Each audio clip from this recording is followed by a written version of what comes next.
You will. Alright, so let's just start off with number one. One of Voltaire's targets for criticism in the novel is organized religion. How does Voltaire satirize religious hypocrisy in the novel? Identify and explain at least two specific examples from the text. Well, I think the obvious ones are when he showed the corruption in the church, like with the Grand Inquisitor, using Cunegonde as his personal sex slave. And I think that those examples of religious leaders being corrupt and the whole structure of it being not pure, I think that's the biggest way Voltaire shows how he's against organized religion. Another example where he shows the corruption of the leaders of the religious sector is when with the older woman who was a servant to Cunegonde. Yeah. The daughter of the Pope, because when you become Pope, you take a vow to be vow of celibacy. So even the Pope has committed Even the sin. Pope is corrupt and not good. And also it was really clever actually of Voltaire, because Pope Urban X actually hadn't existed yet. So although he was satirizing the church, it was Yeah, he was avoiding use a real he was person. avoiding That was it. That would have been very bad for him. Also, in chapter 6, it says it was decided by the University of Cumbria that the sight of several people being slowly burned with a great ceremony was an infallible means of preventing the earth from quaking. And it shows how the church was actually going against its own morals of persecution, because the Christian, they did this by killing heretics for own reasons. So they're kind of going against the not killing. Yeah, I have a quote that kind of works with that. It was when they were in El Dorado, and they were learning about the new religion there, and Candide says, "What, you have no monks who teach, argue, rule, plot, and burn people who don't agree with them?" So they're kind of used to all of this corruption at this point, and it's kind of a surprise to see a religion that doesn't have any kind of corruption. And it talks about too, a lot about the religion is not judging and not doing bad things and being pure and stuff. But in chapter 8, when the Candide was judged for not having the same beliefs as everyone else, and the orator told him he was "Thou dost not deserve to eat. Be gone, wretch. Do not come near me again." I feel like that was kind of showing that they're not really doing what they're preaching, I guess. I think another thing, it's a little more indirect, but he seems to say that religion is used to justify all these other things. Where they're trying to kill Candide, they're he's a Jesuit, we'll have our revenge and eat a good meal. So they're using his religious beliefs as an excuse to justify So that's and just seems their kind of excuse backwards. to just get their revenge. Yeah. And But they another, don't even know anything about him. Yeah. and another, I guess, criticism of the church.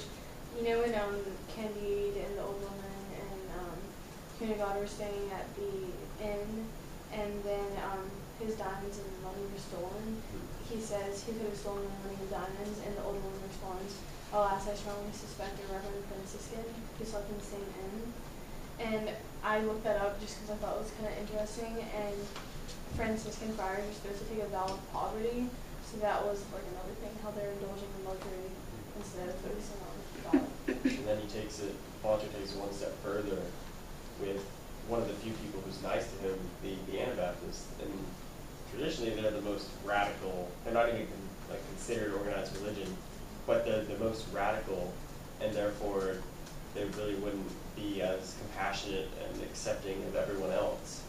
So I thought that was kind of ironic.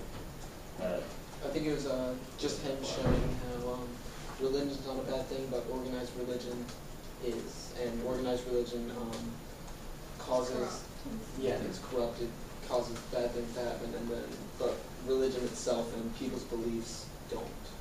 So how they're not classified as organized religion, actually, he shows that since they're not classified as organized religion, that they are somehow better. It's he believes that you should be religious, but by forming all these rules and stuff, that leads to people breaking them, which undermines what they stand for.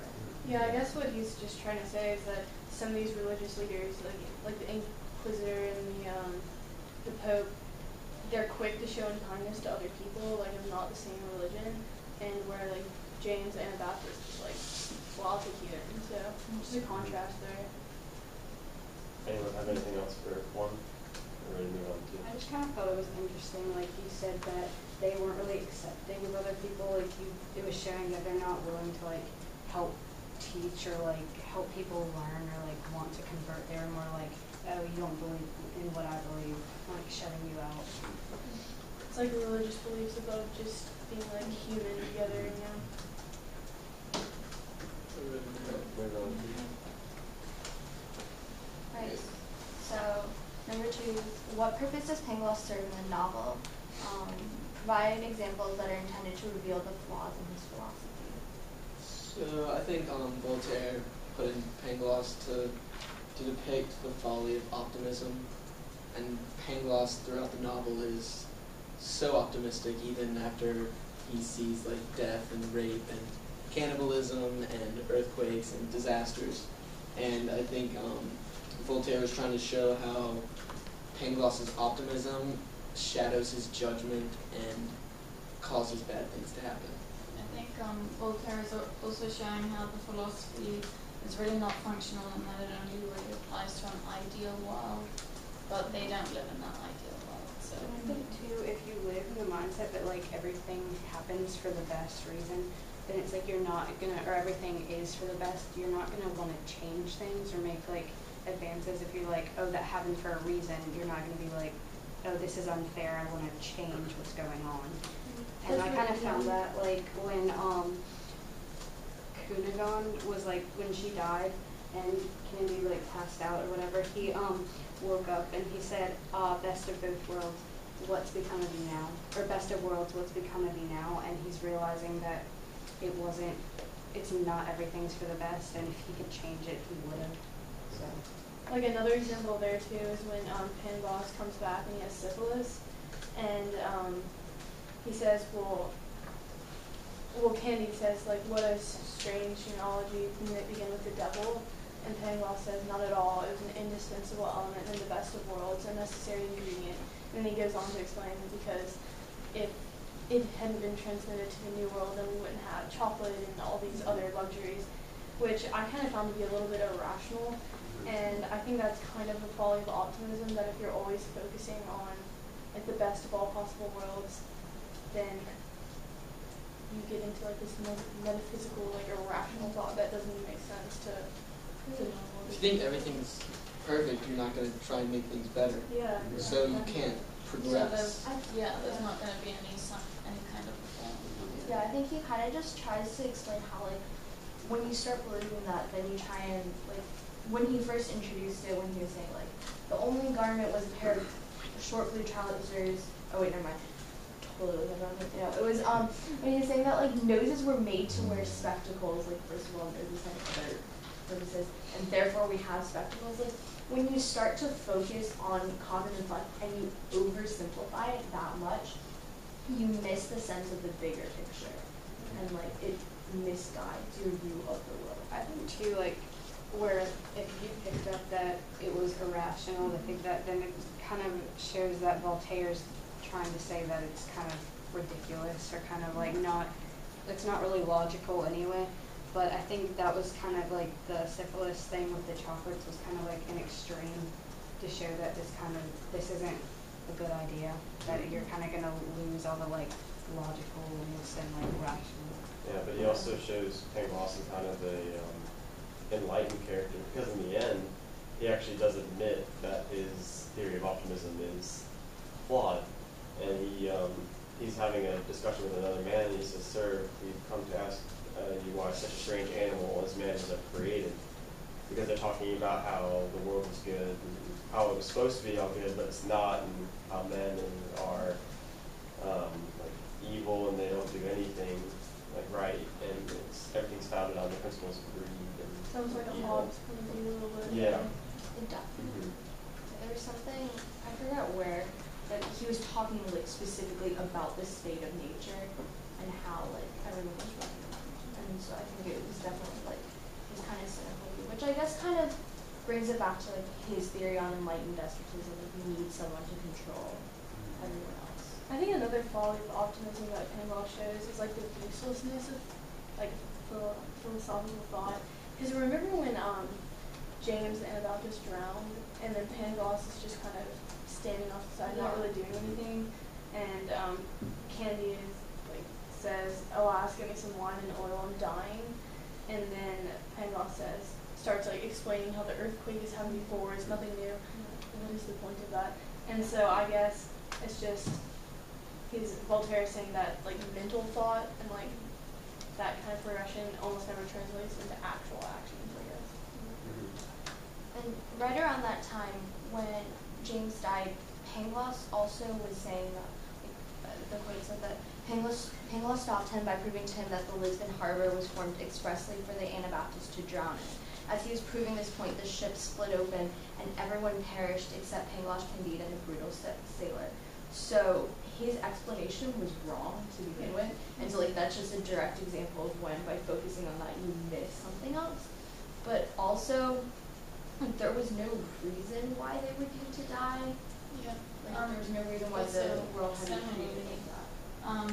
When the Dutch captain who stole Candide's sheep or whatever, when his ship sinks, he's sort of saying, oh, this proves that crime is punished, but then Martin is saying, well, did all the passengers have to die with him? So it's sort of saying that, okay, yes, maybe one person is punished, but that brings so much unnecessary misfortune.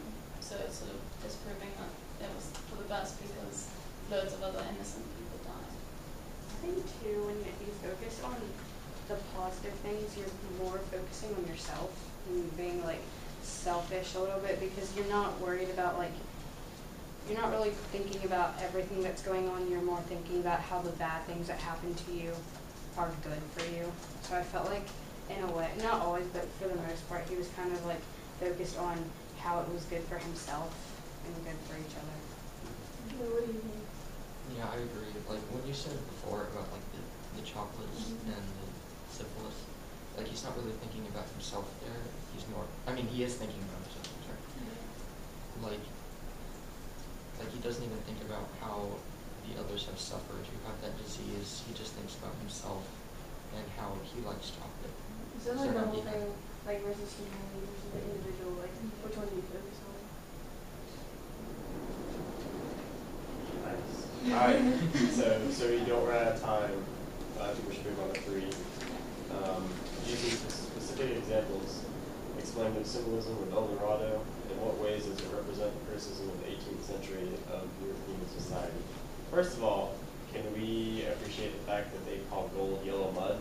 Yeah, and pebbles. They are the least civilized civilization from the book, and probably from that time period. Yet they are the most humane and treat the travelers all with respect and compassion. They stayed for a month, and they both agreed that that is the best place. And if Candide wasn't so obsessed with Cunegonde, they probably would have stayed. It was definitely Voltaire's utopia. Yeah. Like Yes, it had yes, it had the equality, it had the no organizing religion, it had like I think it was support of sciences, and like it had schools and that kind of stuff. And it almost seemed to make it was almost a contrast to like what they thought was the best of all worlds. It was like it made the reality of it not being the best of all worlds like a lot more clear to me, at least. The biggest like trait that popped out to me of El Dorado is that everyone was the same. That like change or like differences cause problems, and like if you have one religion over here and another religion over there, they're gonna clash. But in El Dorado, everyone believes the same things and is on the same page, and so they don't have to worry about that. That kind of, when they ask him about other religions, he says, the old man says, can that be 2 religions? So it's just saying how they were just, they hadn't even thought of that there could be other religions. Your statement kind of just made it click that El Dorado was Voltaire's ideal society of an enlightened absolute ruler. But also I think another thing is it was kind of too good to be true, and I think that's another point Voltaire was making. that although it is a utopia, like there is no utopias in the Yeah, world. you can't stay there forever. Like- And he left. And I think that's another reason why I left, because Voltaire's saying it's not real. Like It's in not Candy's, possible. yeah, Yeah. it's not possible. Also, I think the direct meaning of utopia is a good place, but then no place.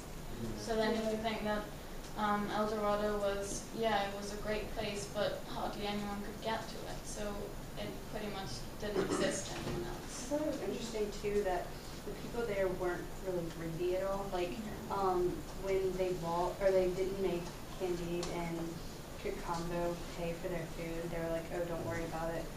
Those gold pieces don't mean anything to us anyway.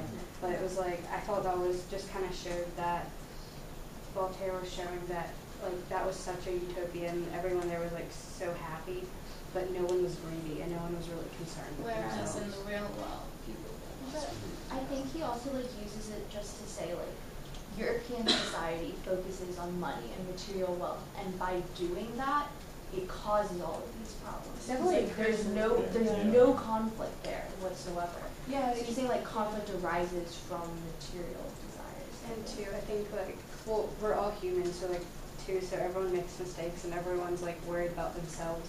But I think with the people in El Dorado that weren't greedy, everyone got along and they weren't concerned with themselves. But when they're talking about the religion where like the Pope had a daughter and the different officials were like doing things that weren't allowed, they were focused on themselves and focused on like they judged others and didn't let them like be a part of their religion and things. And I feel like that kind of shows that because they were so greedy, they couldn't get along because they were more focused on themselves. and it's almost like everyone wants to be somebody, because Candide said if we stay here like in El Dorado, we'll only be like everyone else. But if we go back to our world, we'll be richer than all the kings of Europe put together. We'll have no more inquisitors to fear, and we can easily rescue Lady Cunegonde. So it's like everyone wants something for themselves. It's But not. then again, it's portraying the sense of optimism that he thinks that they can go back. Obviously, that's not. And Candide still possesses the need for material wealth, and it shows that the wealth still is the key to all of the power. So, I mean, I think it's just kind of like Voltaire's way of saying like we'd all love to get to this place, but It's not possible. it's not possible. But since it's not, let me just show you all the issues with our world. like El Dorado, the idea of enlightened despotism is kind of a legend, fantasy. All right, you ready to move on to 4? Around that time. Choose one quote in the novel and explain how it is representative of the Enlightenment thought. Please be prepared for all that stuff. All right, so what was some of the quotes you used? Nick, you wanna go? Okay. This might not be the best, but I thought it reflected Voltaire the most. Like on page 73 where Martin is talking with Candide, he says, "But I confess that when I consider this globe, or rather this globule, I think that God has abandoned it to some malevolent being, with the exception of El Dorado." So I think that since Voltaire represents a lot of the Enlightenment and a lot of the Enlightenment thoughts, and since a lot of the Enlightenment thinkers were deists, I think that part represents what the God has abandoned the earth thing. And then Voltaire considered El Dorado to be basically a utopia.